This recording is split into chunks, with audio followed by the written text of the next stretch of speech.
Shalom, selamat pagi. Atas nama Badan Pengurus Perki Nederland dan Perki Amsterdam Zuidoost, kami mengucapkan selamat datang di ibadah pagi Minggu Paskah kedua saat ini. Ibadah hari ini dipimpin oleh Ibu Eti van Maastricht. Kami ucapkan selamat beribadah di tempat ini maupun di rumah masing-masing melalui siaran langsung kepada semua jemaat umat Tuhan dan kepada mereka yang baru pertama kali mengikuti ibadah Perki saat ini. Marilah kita beribadah kepada Tuhan Allah kita atas anugerah dan kasih-Nya. Untuk itu, jemaat dipersilahkan berdiri dan bersama kita menyanyikan lagu Kidung Jemaat 194 ayat 2 dan 3. Dikau yang bangkit maha mulia.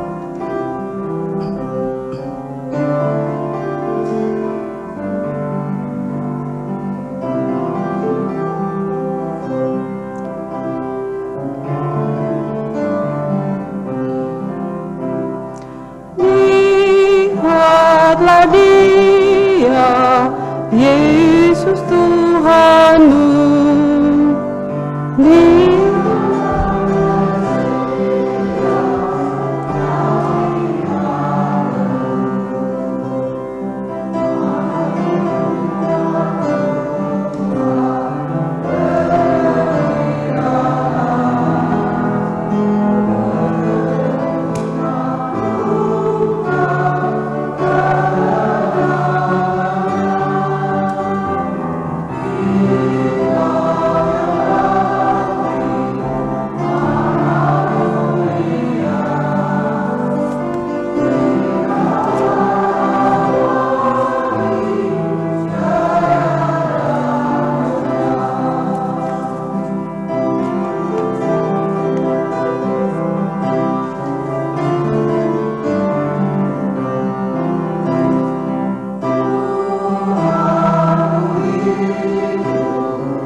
marilah kita mentahbiskan kebaktian hari ini.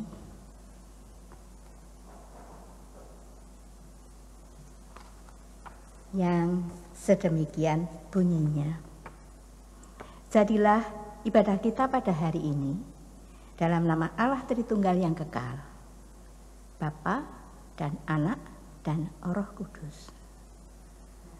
Salam sejahtera dan kasih karunia dari Tuhan kita Yesus Kristus menyertai kita sekalian.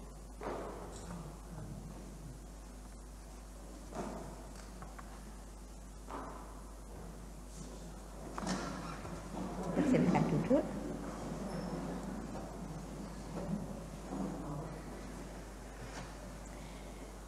Nats pembimbing pada hari ini terambil dari Matius 16.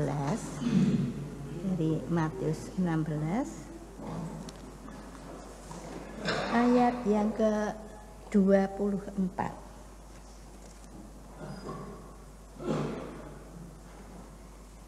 Yang begini firman-Nya. Setiap orang yang mau mengikut aku, ia harus menyangkal dirinya, memikul salibnya, dan mengikut aku. Itulah nas pembimbing kita, dan kita sekarang akan berdoa untuk mengakui dosa-dosa kita. Kita satu dalam doa. Allah Bapa, Putra dan Roh Kudus, inilah kami dengan segala keberadaan kami yang lemah, gagal di dalam melakukan kasih, baik terhadap sesama, terhadap Tuhan, dan juga kadang terhadap diri kami sendiri. Kami sering menuruti akan kata hati kami sendiri. Firman Tuhan tidak kami pakai sebagai petunjuk. Sering kami berpikir bahwa kami pinter, kami tahu segala sesuatu, dan memutuskan sesuatu di luar kehendak Tuhan. Ampunilah akan kesalahan dan pelanggaran kami ya Tuhan.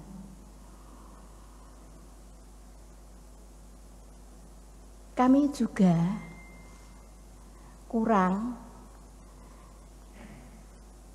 mencerminkan Engkau di dalam kata dan perbuatan kami. Ampunilah kami ya Tuhan. Tetapi kasih karunia-Mu lebih banyak, lebih tinggi, lebih luas daripada pelanggaran kami.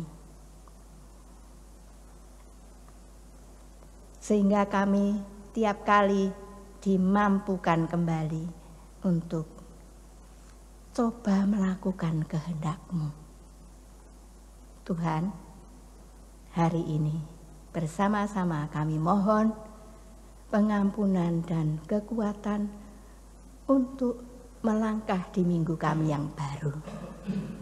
Di dalam Kristus Yesus kami berdoa. Amin.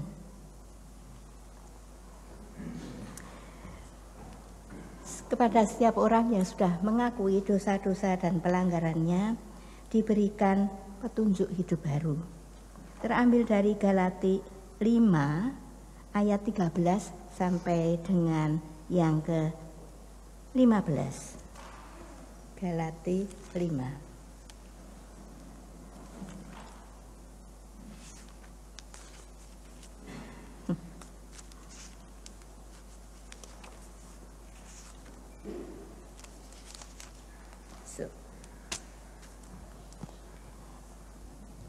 Galati 5 ayat yang ke-13 sampai dengan yang ke-15. Saudara-saudara, memang kamu telah dipanggil untuk merdeka. Tetapi janganlah kamu menggunakan kemerdekaan itu sebagai kesempatan untuk kehidupan di dalam dosa. Melainkan layanilah seorang akan yang lain oleh kasih. Sebab seluruh hukum Taurat tercakup dalam satu firman ini, yaitu kasihilah sesamamu manusia seperti dirimu sendiri. Tetapi jikalau kamu saling menggigit dan saling menelan, awaslah supaya jangan kamu saling membinasakan. Kita akan menyanggupinya dengan nyanyian 372 ayat yang kedua.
memanggil yang akan membacakan.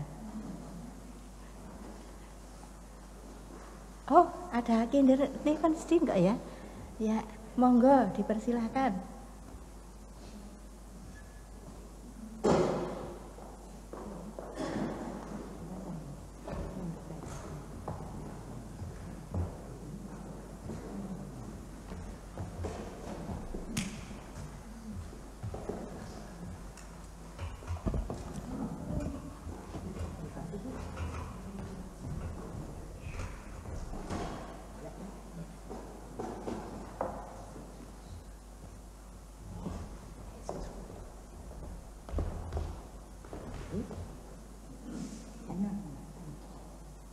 Selamat sekolah minggu.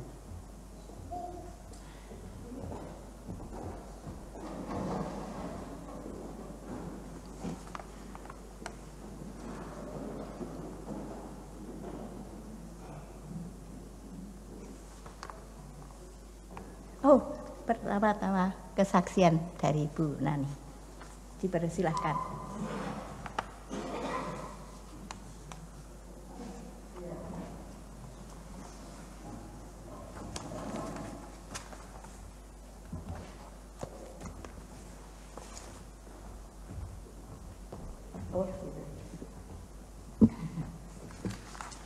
Salam untuk semuanya.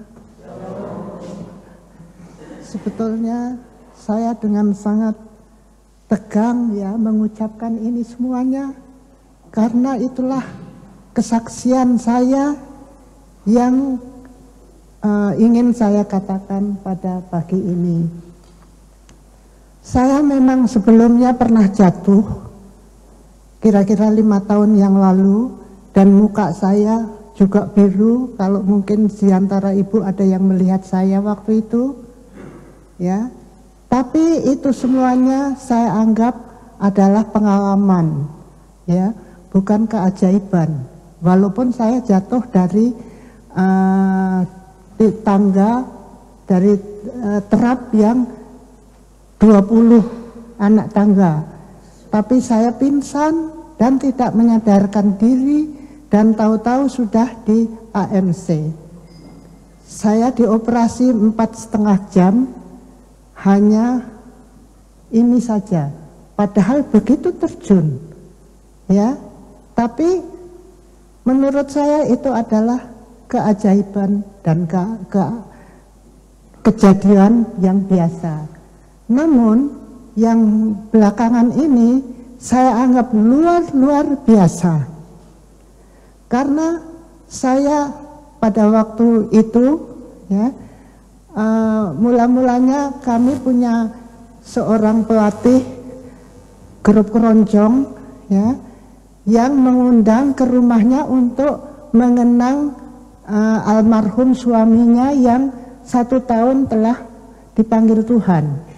Dan kami ke sana karena suami saya tidak bisa reyen yang jarak jauh, maka saya ikut kepada mobil orang. Isinya ibu-ibu, karena teman saya yang mengundang itu adalah seorang wanita. Ya, dan saya diantar oleh Bapak Sitorus. Mungkin Anda sekalian tahu siapa itu Bapak Sitorus. Dan pulangnya sore diantar sampai rumah. Tapi sayangnya kalau mobil yang datang ke rumah kami itu tidak bisa melewati depan rumah, akhirnya harus di belakang rumah. Ya, di sana ada pintu masuk dari pintu belakang, juga terap, tapi bukan yang resmi seperti itu kalau ada tamu. Dan biasanya di situ tidak banyak orang yang lewat. Mungkin orang yang sambil mau masuk mobilnya, atau mau kalau parkir ya, atau yang buang sampah. Ya, pada waktu pulang karena 2 tingkat, saya merasa kuat dan memang selalu kalau saya pulang itu 2 tingkat saja, saya pikir sambil sport.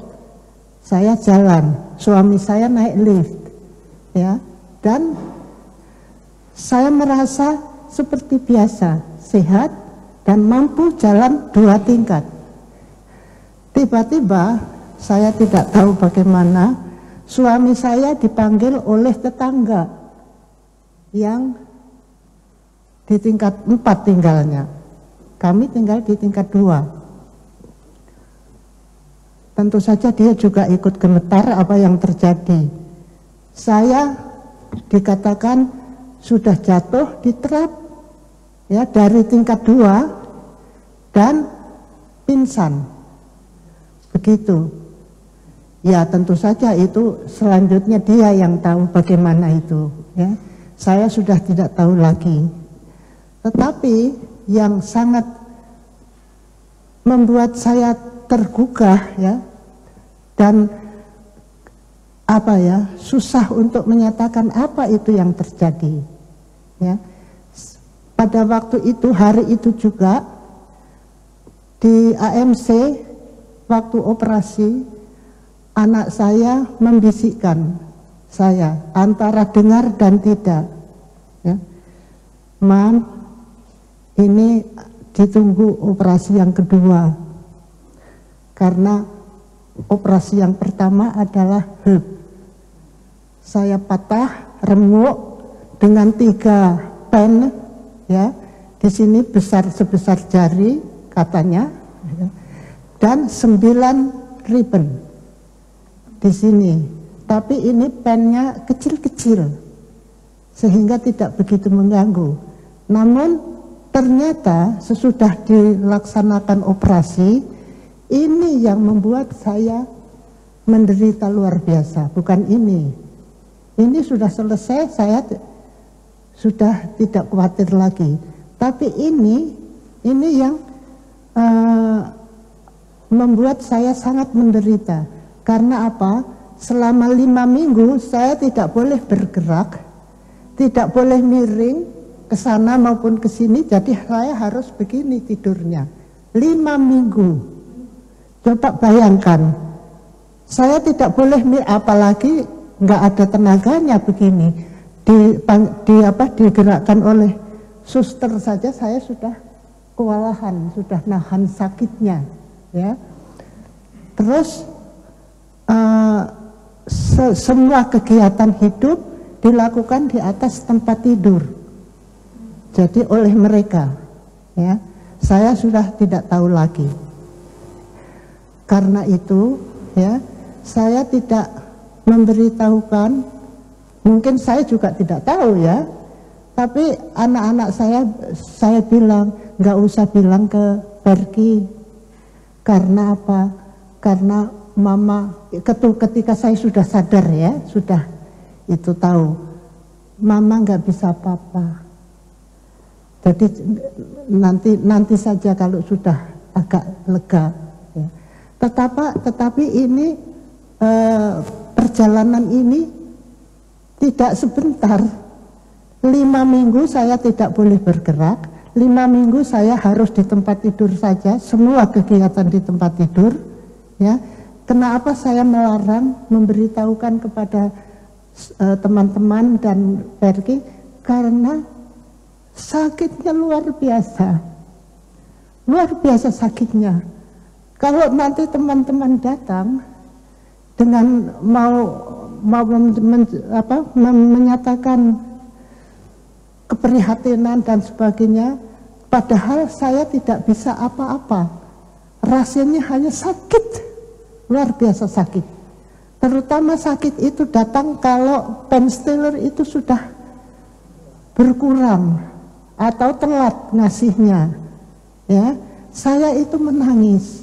Terutama yang sakitnya terasa sekali itu adalah pada waktu malam. Malam itu kerja saya hanya menangis dan menangis. Mudah-mudahan di antara Anda tidak ada yang jatuh. Mudah-mudahan, amin. Ya, karena itu luar biasa sakitnya. Tiap malam saya menangis, siang pun juga. Tapi kalau siang tidak begitu menangis karena ada kegiatan, ada kesibukan orang yang membuat saya lupa semuanya. Tapi malam itu tidak bisa saya hindari untuk tidak menangis. Jadi, Tuhan kok kayak gini sakitnya, ya. Tetapi yang kenapa saya ingin menceritakan ini, pada antara operasi yang pertama yang kedua, saya ada kesadaran sedikit. Anak saya membisikkan, anak saya maaf ya, kebetulan bekerja di AMC. Mam, ini ditunggu operasi yang kedua. Saya dengar itu samar-samar dan saya sempat berdoa, Tuhan kirimkan Roh Kudus-Mu untuk para medis yang menolong saya. Sesudah itu saya tidak tahu lagi apa yang terjadi, nggak ingat lagi. Mungkin itu anestesinya sudah bekerja ya, sehingga saya sudah lupa ya, sudah waktunya untuk dikerjakan. Pada waktu itu saya sempat begitu dan saya tidak ingat lagi apa yang terjadi. Ketika saya ingat, saya sudah di kamar AMC ya. Sudah hanya dibilang, kamu jangan bergerak, jangan miring, jangan apa semuanya, bilang sama ini ada bel. Itu saja yang saya kerjakan. Itulah saya minta maaf, 1000 maaf kalau saya tidak bisa menerima kunjungan siapapun kecuali anak dan cucu saya. Karena mereka yang ikut mengerjakan. Kalau suster tidak sempat, mereka yang mengerjakan. Jadi saya itulah minta maaf, 1000 maaf. Kenapa begini kejadiannya? Dan Perki, saya tahu bahwa PRI juga mendoakan saya setiap kali seperti tradisi juga ya. Ibu, para bapak, ibu dan bapak, para pendeta juga mendoakan saya percaya dan terima kasih sebesar-besarnya karena telah membimbing saya dan telah memintakan kepada Tuhan keselamatan saya dan kehidupan saya selanjutnya. Maka karena itulah saya berterima kasih atas bimbingan, atas doa-doa yang telah dilakukan oleh Pergi ini. Dan hari ini ketika saya kembali, sesudah saya sadari bahwa saya telah hidup, telah diselamatkan oleh Tuhan Yesus, ya, maka saya anggap hari itulah hari kelahiran saya, ya, karena saya telah menjadi apa yang Anda lihat sekarang. Ya, saya merasa belum sempurna kesehatan saya, tetapi saya mohon agar supaya semuanya itu terus disempurnakan oleh Tuhan. Itulah. Dan pada hari ini kebetulan adalah hari lahir saya yang ke-82. Terima kasih. Ketika saya harus menjalani fisioterapi, ya, saya dipaksa pekerjaan yang luar biasa berat. Bayangkan saja saya harus bahasa Jawanya mancal. Tahu mancal itu? Begitu. Ya, itu ada saya duduk, ada alatnya di situ. Mungkin laki-laki semua tahu ya itu. Itu beratnya 60 kilo. Saya harus 30 kali mendorong itu. Saya berteriak, bagaimana kamu bisa, saya ini umur saya sudah 82, bagaimana saya bisa 60 kilo 30 kali? Ya, dia bilang, itu kamu yang harus melakukan, bukan saya. Ya, kalau ini terlambat, kamu akan terus tergeletak di tempat tidur. Begitu, jadi jangan dibiarkan kesempatan ini dan kamu harus lakukan. menurut dia, jadi tidak ada kata tidak bisa, harus. Itulah yang memberi engkau kekuatan kembali. Jadi jangan dibiarkan itu syaraf atau apa itu, tidur. Ya nanti tidak bisa kembali kalau terlambat. Sehingga dengan kata-kata itu saya sadar bahwa saya harus berusaha. Tuhan akan mengizinkan sesuatunya, tapi kita harus berusaha. Kalau kita tidak berusaha, Tuhan tidak akan memberikan begitu saja. Itulah kecintaan dan usaha kita kepada Tuhan. Itulah yang harus kita lakukan. Inilah kesadaran saya sesudah saya mengalami semuanya itu.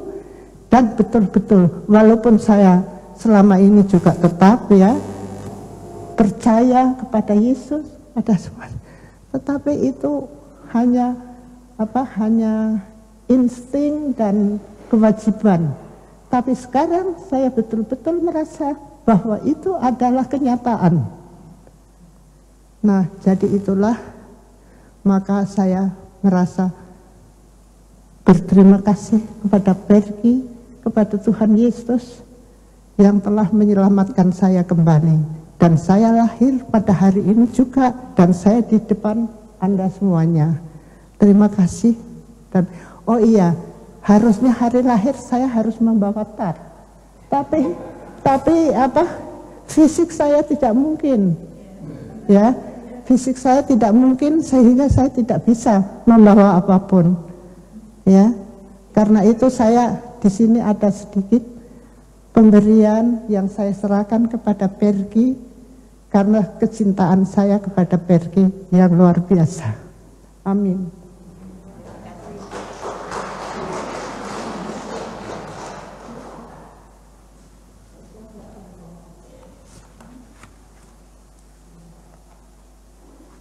Terima kasih. Ya. Ya atau apa? Ya. Karena sejak tanggal 11 September saya sampai maaf masih ada kekurangan sedikit. Ya. Saya jatuh lagi yang ketiga ketika saya sedang jalan-jalan dengan suami di belakang rumah. Di sana ada sport park.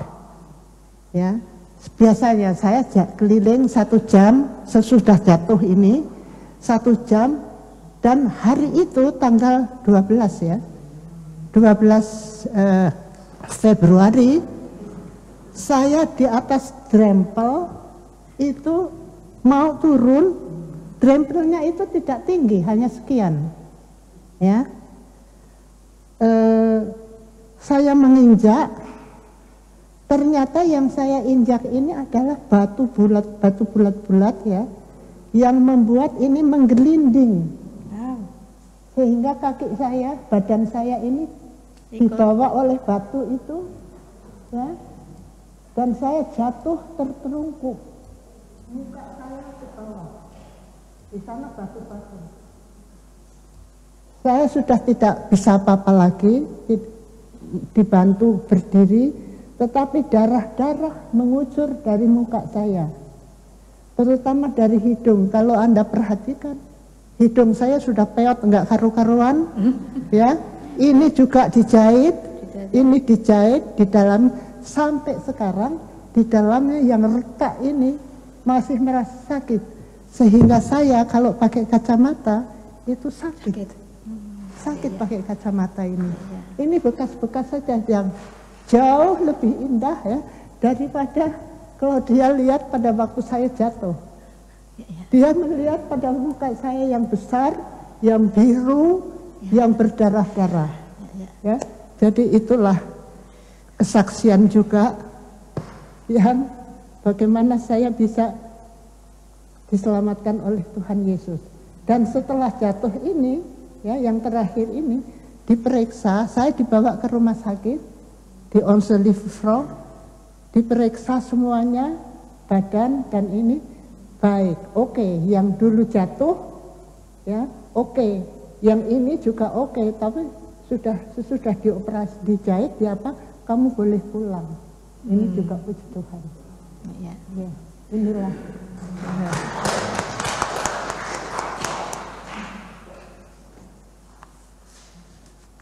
Terima kasih Bu Nani. Dan sekarang apa dia?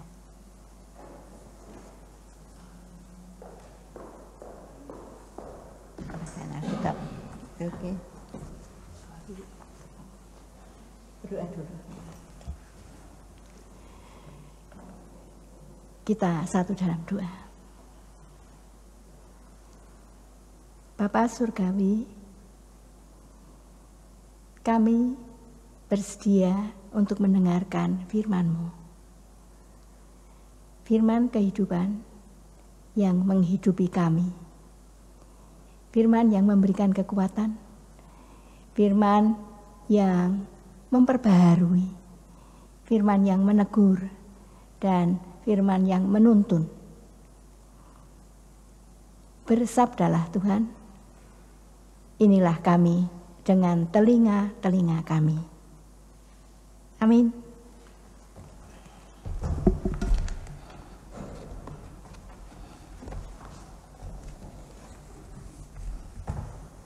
Jemaat yang kekasih, kita akan membaca firman dari Kisah Para Rasul 26 ayat yang ke-12 hingga ke-23. Demikianlah firman Tuhan. Dan dalam keadaan demikian, ketika aku dengan kuasa penuh dan tugas dari imam-imam kepala sedang dalam perjalanan ke Damsyik, tiba-tiba ya Raja Agripa, pada tengah hari bolong aku melihat di tengah jalan itu cahaya yang lebih terang daripada cahaya matahari, turun dari langit, meliputi aku dan teman-teman seperjalananku. Kami semua rebah ke tanah, dan aku mendengar suatu suara yang mengatakan kepadaku dalam bahasa Ibrani, Saulus, Saulus, mengapa engkau menganiaya aku? Sukar bagiku menendang kegalah rangsang. Tetapi aku menjawab, siapa engkau Tuhan? Kata Tuhan, akulah Yesus yang kau aniaya itu. Tetapi sekarang bangunlah dan berdirilah. Aku menampakkan diri kepadamu untuk menetapkan engkau menjadi pelayan dan saksi tentang segala sesuatu yang telah kau lihat daripadaku dan tentang apa yang akan kuperlihatkan kepadamu nanti. Aku akan mengasingkan engkau dari bangsa ini dan dari bangsa-bangsa lain. Aku akan mengutus engkau kepada mereka untuk membuka mata mereka supaya mereka berbalik dari kegelapan kepada terang dan dari kuasa iblis kepada Allah, supaya mereka oleh iman mereka kepadaku memperoleh pengampunan dosa dan mendapat bagian dalam apa yang ditentukan untuk orang-orang yang kudus. Sebab itu, ya Raja Agripa, kepada penglihatan yang dari sorga itu tidak pernah aku tidak taat. Tetapi mula-mula aku memberitakan kepada orang-orang Yahudi di Damsyik, di Yerusalem dan di seluruh tanah Yudea, dan juga kepada bangsa-bangsa lain, bahwa mereka harus bertobat, berbalik kepada Allah, serta melakukan pekerjaan yang sesuai dengan pertobatan itu. Karena itulah orang Yahudi menangkap aku di bait Allah dan mencoba membunuh aku. Tetapi oleh pertolongan Allah, aku dapat hidup sampai sekarang dan memberi kesaksian kepada orang-orang kecil dan orang-orang besar, dan apa yang kuberitakan itu tidak lain daripada yang sebelumnya telah diberitahukan oleh para nabi, juga oleh Musa, yaitu bahwa Mesias harus menderita sengsara, dan bahwa ia adalah yang pertama yang akan bangkit dari antara orang mati, bahwa ia akan memberitakan terang kepada bangsa ini dan kepada bangsa-bangsa lain. Demikianlah firman Tuhan.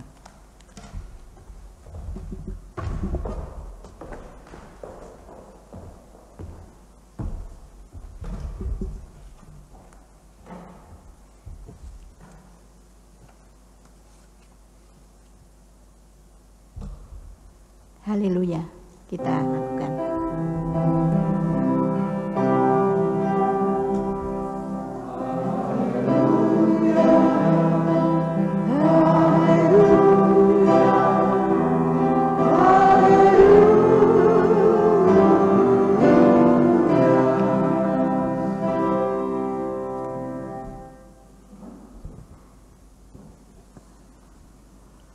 Saudara-saudara yang dikasihi Kristus Tuhan, orang suka yang gampang, tidak repot-repot, tidak suka jalan panjang, lebih suka jalan pintas, ya, cepat. Mulai dari masa sekolah, banyak anak yang tidak mau belajar sungguh-sungguh, tapi nyontek dengan segala macam cara, saudara. Ya, mungkin saudara-saudara ingat ketika masih sekolah, ya, demikian. Ketika SMP ujian, ya, saya dari Bobkri, lalu harus ujiannya itu bersama dengan anak negeri. Jadi anak negeri, lalu anak Bobkri, anak negeri, demikian. Lalu ilmu ukur sekarang yang diingatkan. Di depan saya anak negeri, belakang saya anak negeri. Nah, ini anak perempuan di depan bilang gini, nanti kalau saya tidak bisa, saya tanya ke belakang, kamu yang terima itu. Saya tidak ingin menyontek, saudara, tetapi itu didok-dok ininya, kursinya itulah. Terus akhirnya tangan harus gini, ya, dibawa ke sini. Lalu saya pikir, kok saya hanya dilewati saja, ya? Ya saya buka, atau meskipun dengan gemetaran, ya, tapi ya dibuka, lalu itu disontek sebelum diberikan kepada yang di depan. Jadi di depan mendok-dok saya, di belakang mendok-dok saya. Itu cerita, yaitu seumur hidup ya baru sekali itu, saudara, diberi kesempatan menyontek gitu, ya. Sebenarnya bukan mau menyontek. Kemudian masa pacaran, saudara, ya, tidak coba mengenal pelan-pelan, ya, masa panjang begitu. Wah, lebih dulu pamer, ya, supaya cepat menarik hati. Jadi dengan pinjam-pinjam, tidak usah punya sendiri sepeda motor segaya, ya, demikian. Jadi yang gadis-gadis pada tertarik, padahal cuma pinjaman, saudara. Di masa kerja juga orang pengen cepat agar karirnya naik, bisa nyodok sana sini, ya, bisa cari muka kepada atasan, atau korupsi, saudara. Seperti juga di masa pemilihan dari lurah, kepala desa, bupati, gubernur, ya, presiden, orang juga suka menebar janji-janji, nantinya belum tahu apa yang digenapi atau tidak itu, ya, demikian. Nomor satu mengambil, ya, mungkin dengan ya seperti kalau saudara lihat zamannya Ahok, ya, demikian. Semacam suka mengambil jalan pintas, meskipun itu nanti tidak, artinya tidak yang baik yang terjadi baginya. Dan ini lain sekali dengan Tuhan Yesus yang lugas dan tegas. Setiap orang yang mau mengikut aku, ia harus menyangkal dirinya, memikul salibnya, dan mengikut aku. Jadi Tuhan Yesus tidak janjikan yang ndaki-ndaki, muluk-muluk, ya, demikian, tetapi dengan tegas. Yang mau mengikut aku harus memikul salibnya, menyangkal dirinya. Tuhan Yesus amat jujur mengemukakan syarat mutlak bagi para pengikutnya.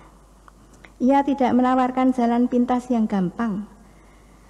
Tetapi kalau kata-kata syarat ini terpatri di hati dan menguasai kehidupan yang mau mengikutinya, maka cukup, bahkan lebih dari cukup untuk menuntut menuntun hidup kita sehari-hari. Yesus tidak pernah menawarkan jalan yang mudah, tetapi ia menantang pengikutnya, membangkitkan jiwa satria, dan menawarkan jalan untuk maju. Lebih sulit, tetapi ke tempat yang lebih tinggi. Ia datang tidak membuat hidup itu lebih mudah, tetapi menjadikan orang menjadi orang-orang besar. Baik besar pangkatnya atau besar, menjadi orang besar, saudara. Dicari orang, nasihatnya didengarkan. Semacam itu adalah orang besar. Tidak usah harus besar pangkatnya atau besar kekayaannya, ya, yang sedemikian. Tapi menjadi orang yang besar. Lalu saya jadi teringat pemimpin-pemimpin besar di sejarah yang juga tidak menawarkan yang mudah. Seperti misalnya Sir Winston Churchill pada Perang Dunia Kedua. Ia ketika memimpin bangsanya, yang ia tawarkan adalah darah, keringat, dan air mata. Garibaldi, patriot besar Italia. Sesudah pengepungan Roma di tahun 1849, ia membuat pengumuman yang terkenal. Tentaraku, usaha kita melawan pengusaha itu tidak berhasil, gagal. Dan saya tidak punya apa-apa untuk ditawarkan kepada kalian selain lapar, haus, kesulitan, bahkan kematian. Tetapi saya memanggil setiap orang yang mencintai negara ini untuk bergabung dengan kami. Jadi hidupkan jiwa ksatria, jiwa nasionalis untuk bangsanya dan negaranya. Saudara yang dikasihi Kristus Tuhan dan yang mengasihinya, Tuhan Yesus tidak pernah memanggil orang untuk menghadapi sesuatu yang ia sendiri tidak bersedia untuk menghadapinya. Kalau pemimpin-pemimpin sering berkatanya itu yang yang baik-baik. Ketika kamu harus jujur, ya bagus loh. Tetapi dia sendiri belum tentu jujur. Dia tidak mengalami. Kamu harus berani, ya. Misalnya menyeberang sungai ini. Jebulnya orangnya dengan air takut, ya, sedemikian. Atau berani di malam hari, tapi ternyata wah, ya, takut sama gelap, semacam itu. Itu pemimpin yang tidak mengalami, yang tidak ya tidak becus, saudara. Demikian. Kalau menuntut seseorang, jadi seperti Tuhan Yesus menuntut seseorang, mengikuti aku adalah memikul salibnya, menyangkal dirinya. Tuhan Yesus nanti, ini dikatakannya sebelum, jadi nanti ia akan sungguh-sungguh disalib. Bukan hanya disalib dalam arti kata ya seperti misalnya salib kita masing-masing, ya, itu adalah penderitaan kita. Tetapi Tuhan Yesus sungguh-sungguh disalibnya itu sungguh-sungguh, demikian. Jadi Tuhan Yesus memberikan perintah yang ia sendiri cakap atau melakukannya.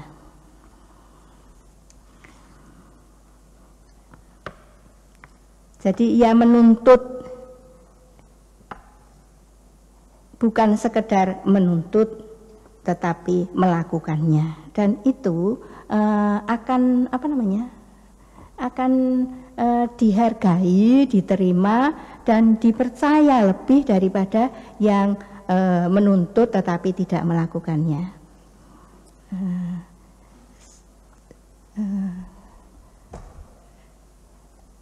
Ada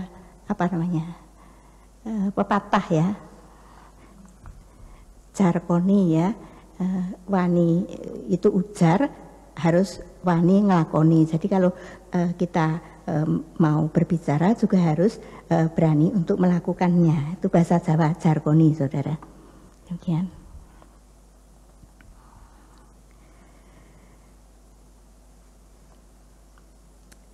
Kalau kita lihat Munarman ya saudara, yang ada di Indonesia itu dia memberikan baiat ke mana-mana ya, salah satunya ke Sulawesi sana. Dalam baiat itu orang diminta untuk seperti misalnya mengorbankan diri seperti dengan bom bunuh diri ya, demikian bagi ya yang mereka cita-citakan negara lain, demikian ya, dengan negara Indonesia tetapi dengan dasar yang lain, karena janji mereka kalau orang itu nanti mati itu langsung diterima Tuhan ya dengan 72 bidadarinya ya, demikian. Tetapi si pemimpin ini sendiri tidak berani untuk dia memakai bom bunuh diri itu untuk dirinya sendiri, hanya membaiat kepada itu pengikutnya. Lah pengikutnya yang tidak pakai mikir itu mau-mau saja, sehingga bisa kita lihat ada bom bunuh diri, ngebom diri di gereja seperti di Bali dan di banyak tempat di Indonesia. Yang ngajari tidak pernah mau bunuh diri sendiri dengan bom bunuh diri. Kalau saya yang diajari mestinya ya saya bilang dulu, Bapak tolong beri contoh soal ya kepada kami. Nah, yang kedua adalah menyangkal diri, saudara. Menyangkal diri adalah berkata tidak kepada diri sendiri. Pengikut Yesus harus berkata yes ya kepada Tuhan Yesus. Tidak terbalik ya saudara, ya kepada diri sendiri dan tidak kepada Tuhan. Harus berkata tidak kepada yang gampang dan nyaman yang kita sukai selama ini, tetapi yang tidak sesuai dengan kehendak Tuhan. Pengikut Tuhan harus berkata tidak dalam perilaku yang mencari tercapainya kehendak akunya sendiri. Semua insting manusiawi harus ditolak dan mendengar serta memberi tempat kepada suara dan kehendak Tuhan Yesus. Ia harus mampu berkata seperti Paulus, adapun hidupku ini bukannya aku lagi, melainkan Kristus yang hidup di dalam aku. Paulus tidak lagi mengikuti kehendaknya sendiri, tetapi mengikuti kehendak Kristus yang sudah menebus segala dosa dan pelanggarannya. Saudara-saudara, kita sekarang sampai pada kisah Rasul kita, perikop kita. Di dalam bacaan kisah Rasul 26, kita membaca Paulus menceritakan panggilannya dan pertobatannya kepada Herodes Agripa.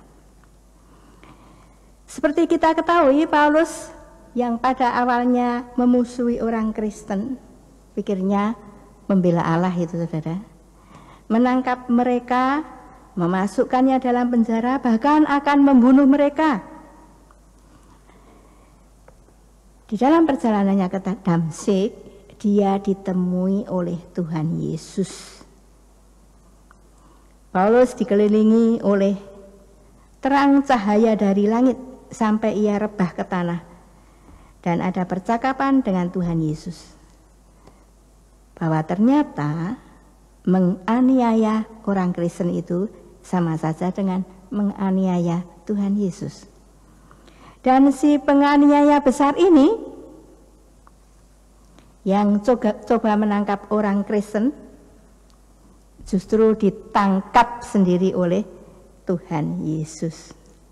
Lalu diberi tugas khusus membawa berita keselamatan kepada orang banyak di luar Palestina bahwa Mesias, Sang Juru Selamat itu harus mati di sengsara dan yang pertama kali bangkit dari antara orang mati.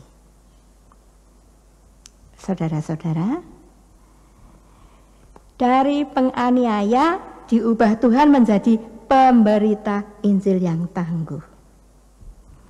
Tidak ada seorang pun yang berjalan ribuan kilometer pada zamannya Paulus ya. Kalau sekarang saya tidak tahu, tapi pada zaman itu tidak ada orang yang berjalan ribuan kilometer sejauh yang dilakukan Paulus dengan berjalan kaki. Juga harus naik kapal nanti ya, kalau harus melintas lautan, menyeberang. Di belakang Alkitab kita ada peta perjalanan Paulus, itu pertama, kedua, ketiga.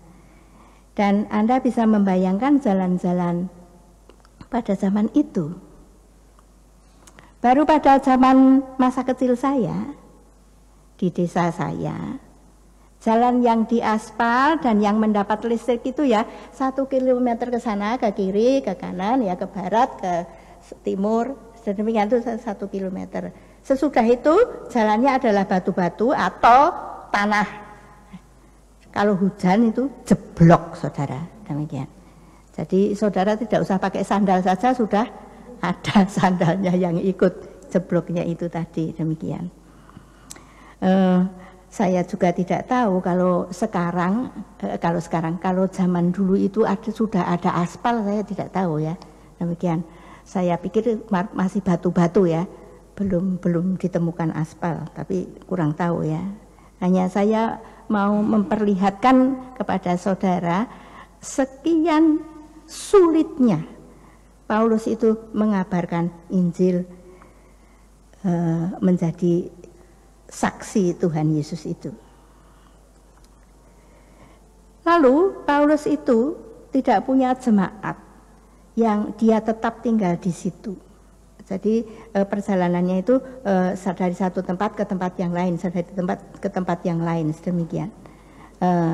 Hanya membuka jemaat baru, lalu dia membuka yang lain lagi, membuka itu dibiarkan itu jemaat tumbuh sendiri. Dia dia tidak menetap di situ, sedemikian. Sehingga Paulus menggembalakannya lewat surat-suratnya, karena dia sendiri harus menjangkau banyak tempat yang belum mengenal Tuhan tempat itu. Jadi tidak ada jaminan hidup karena tidak punya jemaat sendiri. Ia bekerja biasa sebagai pembuat tenda, tukang tenda. Sehingga ia menasihati dengan keras, jika seorang tidak mau bekerja, janganlah ia makan. Nah, jangan hanya krido lumaing asto. Demikian, tidak boleh. Lain dengan sekarang ya saudara, ya, saya pulang nanti dapat amplop. Nah, kalau Paulus zaman itu dia sudah harus bekerja sendiri dan juga bertugas untuk memberitakan Injil. Jadi tidak mudah mencari nafkah dan menginjili orang. Dalam pemberitaan Injilnya dari satu kota ke kota itu tidak juga begitu saja diterima dengan baik. Jadi tidak orang bilang monggo monggo ya, demikian tidak. Biasanya kalau ditolak baik-baik oke, tetapi kalau ditolak itu dengan dilempari batu. Ya.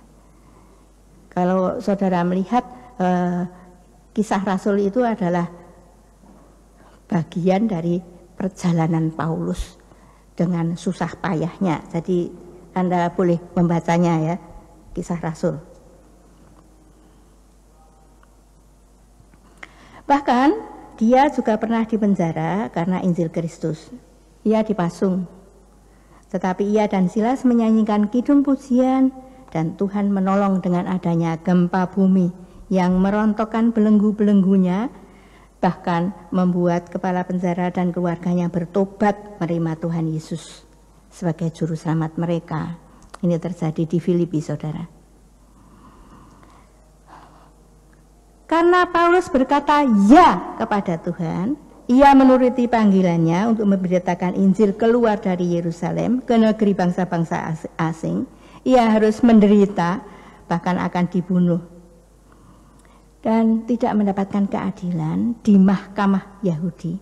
Maka ia naik banding sebagai warga negara Romawi di hadapan Festus yang menggantikan kedudukan Felix, gubernur Romawi. Padahal Paulus sudah 2 tahun ditahan sebagai tahanan ringan pada waktu Felix itu masih menjabat sebagai gubernur Romawi. Lah, Festus baru saja diangkat.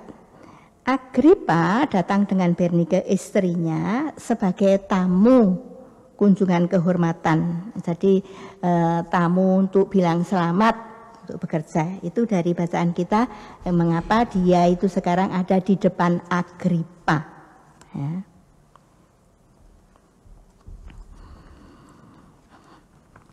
Kalau kita meneruskan bacaan itu sebagai berikutnya, jadi 26 dan yang berikut, maka reaksi Festus, si gubernur baru itu bilang, engkau gila. Tetapi Agripa, reaksinya terhadap kesaksian Paulus berbeda. Dia bilang begini, hampir-hampir saja kau yakinkan aku untuk menjadi orang Kristen. Dan jawab Paulus sebenarnya, akan kudoakan kamu. Ya, demikian.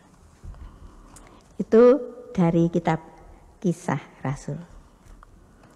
Saudara, memikul salib itu berat. Menyangkal diri berat. Coba mana harus dipilih?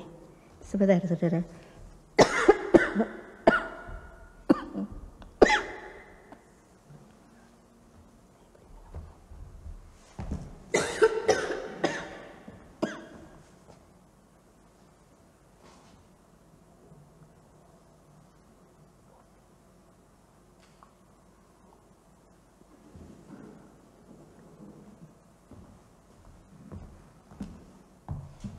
Sorry.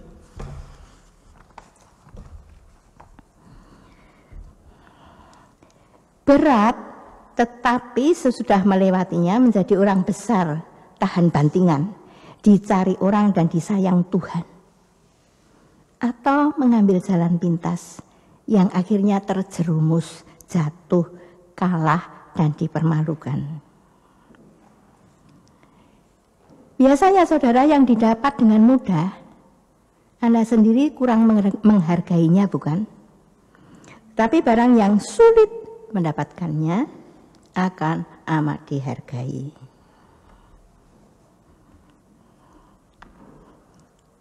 Dapat pacarnya sulit gitu saudara, itu mencintainya akan menjadi sungguh-sungguh. Tapi kalau dapat pacarnya gampang saudara, ya gampang aja, jadi juga digampangkan, saudara, demikian. Dan juga yang lain-lain saudara. Tuhan akan lebih menghargai kita kalau kita memilih melewati jalan salib, jalan penyangkalan diri yang sulit daripada memilih jalan pintas menuruti kehendak kita sendiri. Ingatlah saudara, kita ini bukan orang yang maha tahu dan maha bijak, yang tahu akan hari depan. Kita tidak tahu saat jam yang akan datang kemudian saja apa ya. Yang di balik tikungan itu ada apa kita tidak tahu. Tidak punya kuasa untuk mencegah sesuatu yang akan terjadi atau mengubahnya. Jadi jangan kita itu sok merasa pinter daripada Tuhan Allah.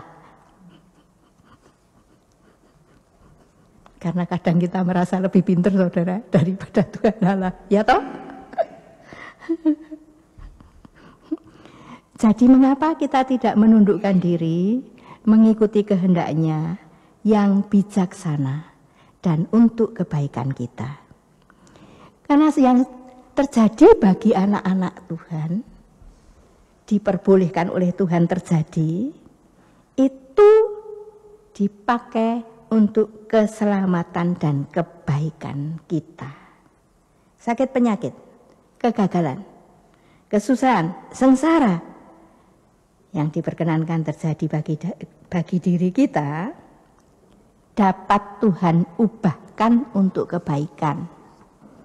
Seperti Mbak Nani tadi ya, mengalami yang sedemikian dan menyadari sekarang bahwa sebenarnya sudah mati ya, lalu hidup baru itu tadi pada hari hanya Mbak Nani itu tadi. Demikian. Kadang banyak kesulitan kita yang dipakai oleh Tuhan untuk menjadikan kita untuk lebih maju, lebih ke arah lebih tinggi, lebih ya misalnya lebih sabar, lebih menerima, lebih banyak hal ya, menjadi lebih kuat dan selanjutnya gitu. Saudara, memang dosa itu harus dihukum. Ya. Ada hal-hal yang gagal atau yang tidak pas karena kesalahan kita sendiri. Demikian. Tetapi hukuman Tuhan itu tidak setimpal dengan pelanggaran kita.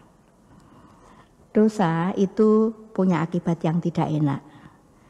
Tetapi Tuhan bisa pakai yang tidak enak itu untuk menjadi berkat. Kalau kita setia dan menurut kehendak-Nya. Jadi dosa itu harus dihukum. Tetapi selalu ada ruang kasih karunia, saudara. Kalau Tuhan berkata, setinggi langit daripada barat, setinggi bumi daripada langit, sedemikian, dan Tuhan berkata tidak setimpal dengan kesalahan kita, itu pelanggaran kita. Maka ada ruang kasih karunia yang memampukan kita, sehingga di firman yang lain dikatakan bahwa ya, pencobaan-pencobaan itu ya hanya lazim. Artinya lazim itu biasa ya. Tidak melebihi kekuatan kita. Dan itulah tempat kasih karunia itu. Dan kita bersyukur. Anak Tuhan yang berkata tidak kepada tantangan untuk korupsi mungkin dimusuhi oleh teman-teman sejawat. Secara ekonomi mungkin tidak makmur semakmur yang korupsi. Tetapi tidak korupsi itu tenang, tidak dikejar rasa bersalah, telah mencuri uang perusahaan atau uang negara. Kalau kita bandingkan dengan kehidupan para koruptor, maka mungkin mereka itu berlimpah sampai dengan 7 turunan ya. Dan itu ternyata sekejap. Karena uang korupsi tidak menguntungkan selamanya. Orang bilang itu adalah uang panas. Tidak akan membawa berkat, tetapi justru membawa celaka pada akhirnya. Karena begitu ketahuan, penjara menunggu, dipermalukan, dicerca orang, dan selanjutnya. Orang yang berkata ya kepada Tuhan dan tidak berdusta, jujur, berkata ya di atas yang ya, tidak di atas yang tidak. Mungkin tidak disukai oleh orang banyak. Lah apa adanya itu kan say ya, say saja itu. Tidak bisa pamer yang tidak ia punya. Ia tidak bisa menyombongkan diri bahwa ia pinter atau dia punya saudara pembesar atau punya gelar profesor, doktorandes dan selanjutnya, saudara. Masih ingat di Indonesia ya, ada yang namanya Profesor Sopo ya, ternyata Profesor Gadungan ya, demikian. Itu ngambil nama sendiri, gampang ya. Tapi begitu ketahuan adalah amblek, saudara. Demikian. Tetapi yang jujur itu tidak bisa dipermalukan. Karena apa adanya. Lah yang pamer-pamer tadi dan tidak ada buktinya, cuma omongan saja, dipermalukan.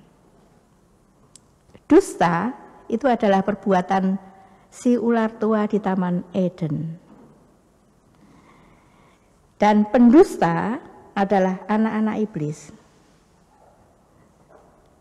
Apa untungnya menjadi anak iblis? Kata sekarang, istilah sekarang adalah hoax ya.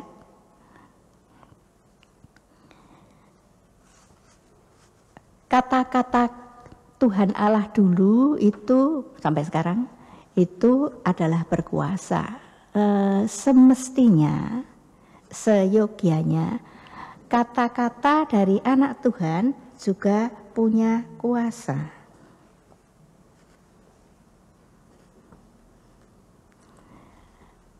Bukan yang kosong ya, seperti hanya untuk ilo-ilo bahasa Jawa ya demikian. Jadi hanya untuk pemanis di mulut ya, bukan yang sedemikian. Nah, bagaimana selama ini kita menggunakan kata-kata kita sebagai anak-anak Tuhan, pengikut Kristus? Apakah kata-kata kita punya daya membangkitkan semangat yang padam, menghibur yang sedih, menegur saat orang lain berbuat salah untuk menjadi lebih baik, kembali kepada kebenaran? Apakah kata-kata kita memberi ketenangan, meneduhkan saudara, memperdamaikan, menyembuhkan hati yang sakit? Atau kata-kata kita itu membuat orang bertengkar, membuat onar, melukai orang lain, menyakitkan, merendahkan, menikam, menjatuhkan, membunuh masa depan? Coba ya diingat-ingat selama ini apakah kata-kata kita itu membangun atau kata-kata kita itu justru kebalikannya ya. Kalau kita suka gosip ya demikian, yang rasanya itu manis ya, gosip itu orang tuh seneng loh saudara. Gosip tuh, oh si ini dia begitu, oh ya, oh lalu nanti ditambahi ya saudara, demikian. Sampai aslinya tidak tahu lagi saudara ya. Dan mudah untuk terjerumus saudara kepada gosip. Kita tidak bilang stop sampai di sini, tetapi malah membumbui. Jadi saudara, pada akhirnya saya mengajak Anda untuk memilih memikul salib saja. Berkata ya kepada Yesus dan tidak kepada diri sendiri. Karena mengikut Yesus dijamin selamat. Meski tidak mudah jalannya, harus mengekang lidah kita dan menggunakannya dengan bijaksana. Menjaga diri kita dari segala yang korup, yang dibenci oleh Tuhan dan juga oleh dunia. Bahkan seharusnya kita bersedia mati dalam memikul salib itu untuk mendapatkan hidup yang kekal. Hidup bersama Tuhan itulah gantinya ketika kita setia memakai hidup, kata dan perbuatan kita memuliakan Tuhan. Biarlah Kristus hidup di dalam hidup kita dengan limpahnya. Bukan lagi aku sekarang yang hidup dengan segala keterbatasanku, dengan ketidakberdayaanku, kekuranganku, kelemahanku. Marilah kita berjaya dan hidup baru bersama Kristus yang telah bangkit, menang atas iblis dan maut itu. Amin, saudara.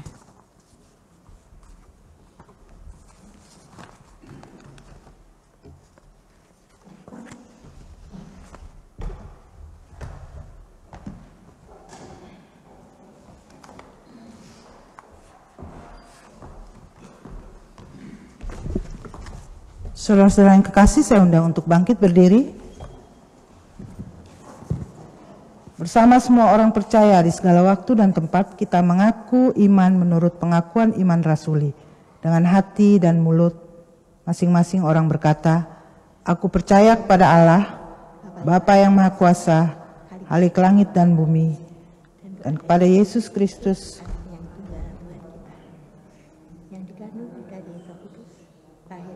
anak darah Maria, yang menderita di bawah pemerintahan Pontius Pilatus, disalibkan, mati dan dikuburkan, turun ke dalam kerajaan maut, pada hari yang ketiga bangkit pula dari antara orang mati, naik ke surga, duduk di sebelah kanan Allah, Bapa yang Maha Kuasa, yang akan datang dari sana untuk menghakimi orang yang hidup dan yang mati. Aku percaya kepada Roh Kudus, gereja yang kudus dan am, persekutuan orang kudus, pengampunan dosa, kebangkitan daging, dan hidup yang kekal. Amin.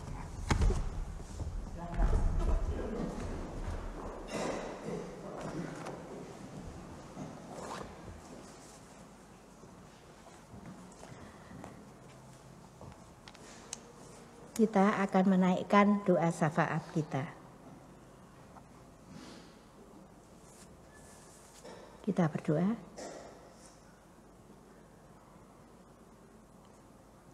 Tuhan, kami bersyukur kalau kami boleh berkumpul, memuji dan memuliakan nama-Mu serta mendengar firman-Mu. Dan nanti kami akan mempersembahkan persembahan kami yang daripadamu asalnya. Kami datang siang ini, pagi ini, dengan membawa gereja-gereja di seluruh dunia. Tuhan berkati dan pakai gereja itu untuk menjadi gereja-gereja yang hidup, yang memberitakan Injil, sehingga banyak orang boleh diselamatkan. Kami berdoa untuk para pendeta, hamba-hamba Tuhan, orang-orang percaya yang dianiaya dan dikejar-kejar,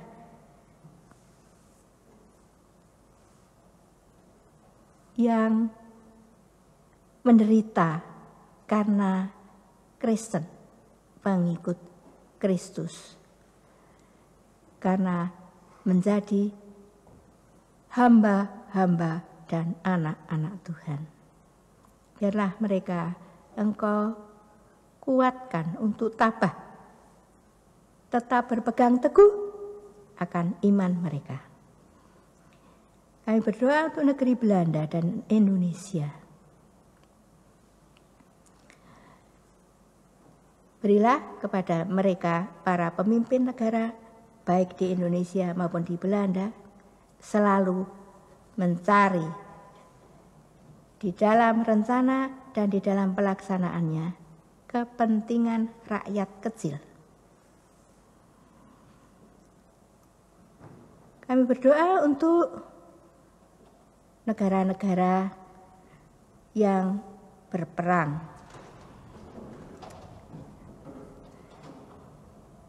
Ukraina dan Rusia, dan juga di tempat-tempat yang lain. Utuslah Tuhan para orang yang berwenang untuk melaksanakan perdamaian.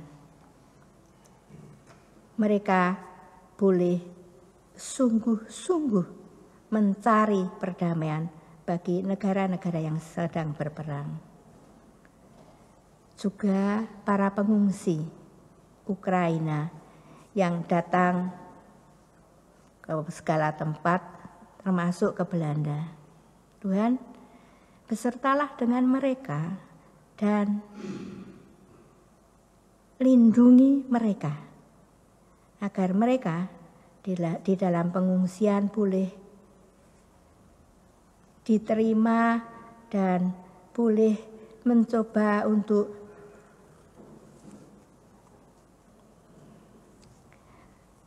hidup di negara orang dengan segala apa yang ada. Kami berdoa juga untuk Perki di negeri Belanda. Bapak Ketua serta ketua-ketua di Perki cabang, juga para pengurus. Tuhan sayang mereka. Beri mereka kekuatan, kebijakan, dan juga beri mereka dapat bekerja sama dengan baik, dapat menjadi gembala-gembala yang baik, bertanggung jawab atas domba-domba yang Engkau percayakan kepada mereka. Kami berdoa untuk Ibu Ida Ana Riaurika beserta suami dan anak-anak. Berkati keluarga ini dan juga beri ia boleh menjadi gembala yang baik bagi kami semua. Pendeta-pendeta tamu yang melayani firman Tuhan, Engkau sayang juga mereka. Untuk badan pengurus Perki setempat, baik Perki Almere, Perki Arnhem, Gelderland, Perki Amsterdam Zuidoost, Perki Voorburg, Den Haag, Perki Zwolle. Kiranya Tuhan, Engkau sayang mereka satu persatu. Berikan mereka melihat visi untuk kemajuan Perki. Dan kami berdoa untuk saudara-saudara kami yang sakit. Steve de Vretes, Ibu Ade Marpaung, Ibu Giok Mohtar, Ibu Nani Pardede, Ibu Sinta Huta Hian, Bapak Ben Marpaung, Bapak Will Mostard, dan juga saudara-saudara yang tidak bisa kami sebut namanya.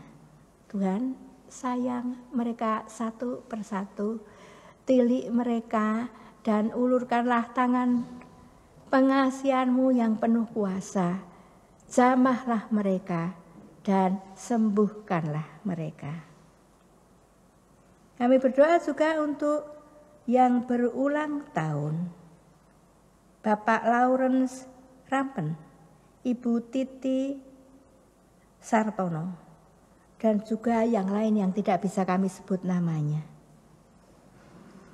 Kalau Engkau memberi usia bertambah, pastilah Engkau menyediakan tahun yang terbentang dengan segala berkat-Mu. Tuhan, Engkau juga punya maksud tertentu untuk hidup setiap orang yang baru saja berulang tahun. Agar mereka jadi melihat akan semua yang baik yang dari Tuhan. Dan berterima kasih, bersyukur kalau seusia ini Tuhan masih tetap melindungi, menjaga, dan menyelamatkan.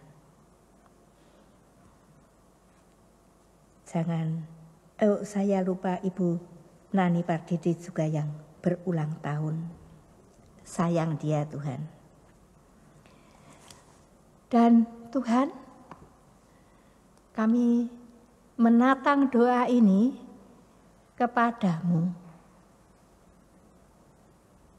atas nama Kristus Yesus yang sudah mengajar kami berdoa.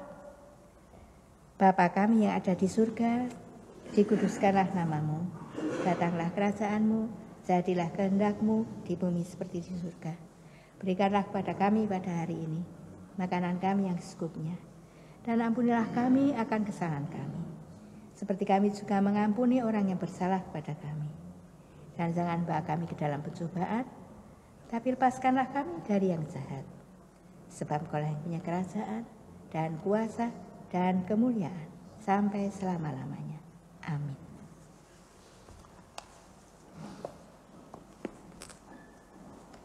Waktunya berkolekte.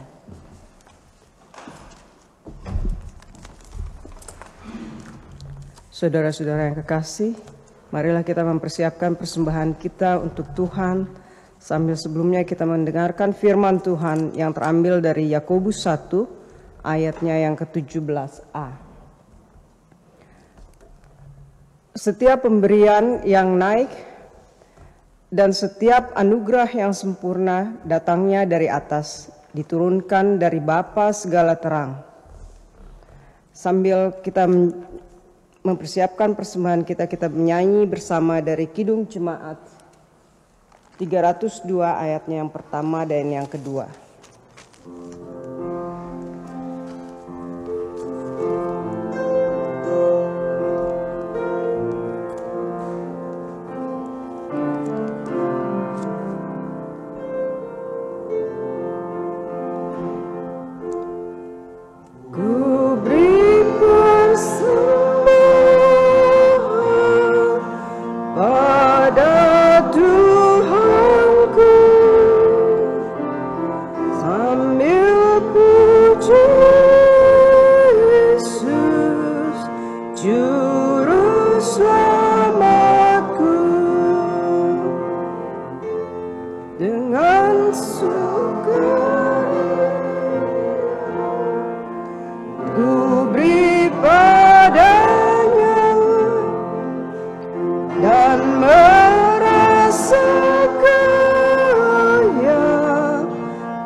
Persembahan yang sudah didoakan dapat diberikan sesudah kebaktian.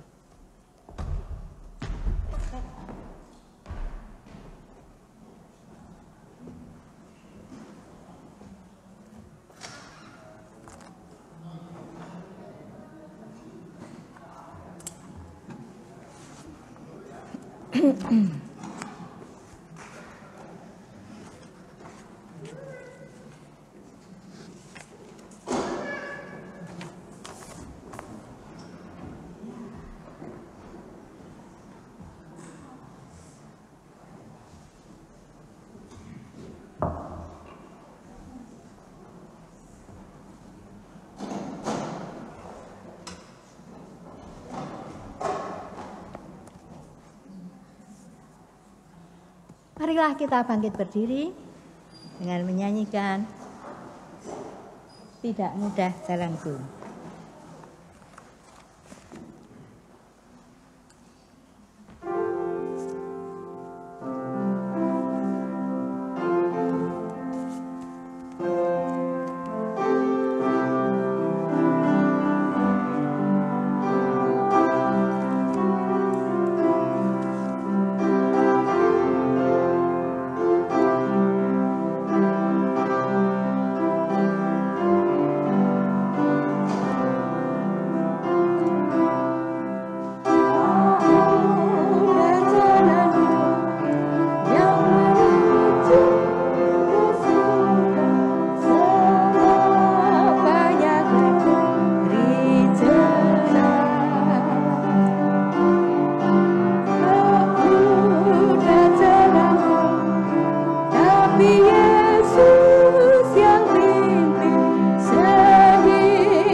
Saudara-saudara kekasih Tuhan, arahkanlah hati kita kepada Tuhan dan pulanglah dengan damai sejahtera dan jadilah saksinya dimanapun kita berada.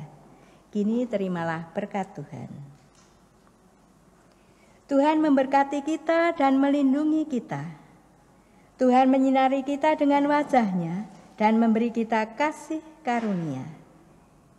Tuhan menghadapkan wajah-Nya kepada kita dan memberi kita damai sejahtera.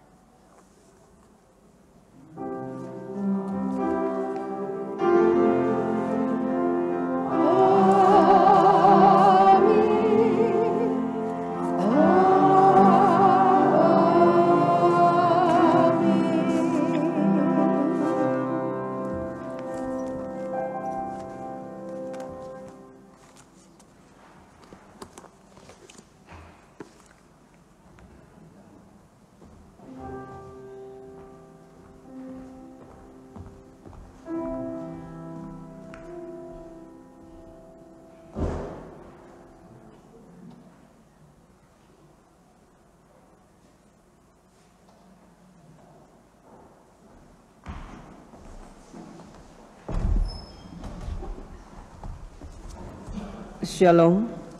Warta Jemaat Minggu 24 April 2022.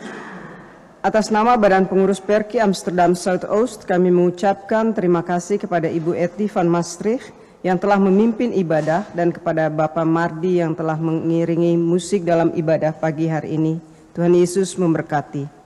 Minggu 1 Mei 2022 ibadah di Gedung Gereja de Dries Stroman dan akan dipimpin oleh Bapak Pendeta Stanley Cahadi.